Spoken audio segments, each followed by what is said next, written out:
honorable members of the Belgian and the European Parliament, dear friends of the Iranian resistance, I wish to congratulate you on the occasion of the International Women's Day, particularly to the women members of the Belgian and the European Parliament.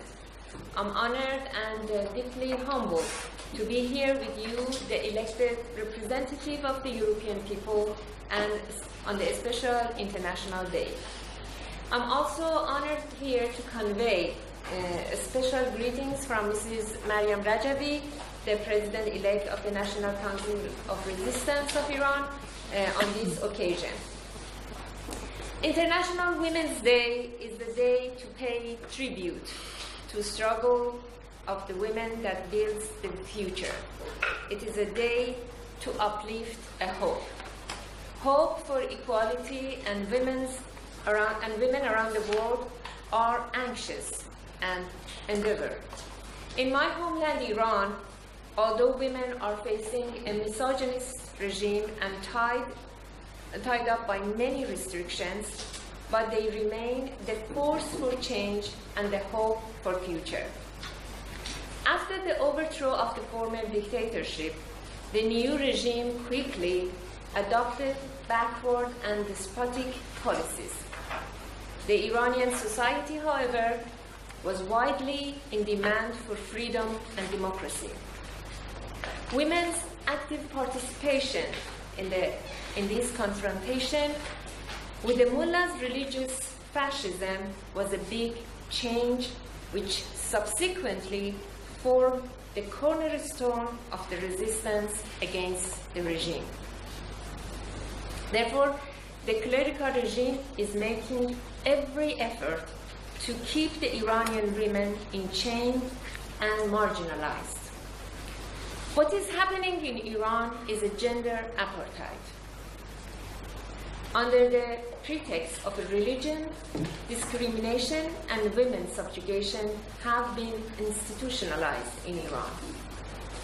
One of the most serious restrictions imposed on women in Iran from day one the regime was established has been compulsory veil. During Rouhani's tenure, the so-called moderate president in Iran, situation of women has been worsened. The Revolutionary Guards, Basiji paramilitary, and other suppressive forces are given open hand in their aggression against women. In pursuit of its misogynist policies, the regime has set up 26 different institutions within the state establishment. Mrs. Rajavi has addressed the phenomenon of compulsory veiling by stating that contrary to the mullahs claim, there is no compulsion in Islam. No to compulsory veil, no to compulsory religion. Despite all the brutality of the regime, the Iranian women have not submitted, and they defied the regime and its suppressive laws. If women did not have a powerful motivation, they would have been definitely intimidated by the merciless tortures and massacres unprecedented in our contemporary history. They have made great sacrifices. Tens of thousands of women have been executed, tortured, and imprisoned. They have been at the forefront of the protests and demonstrations against the regime. They played a major role in 2000 uprising, and above all, they have taken key roles in every level in the Iranian resistance, leading the struggle for freedom.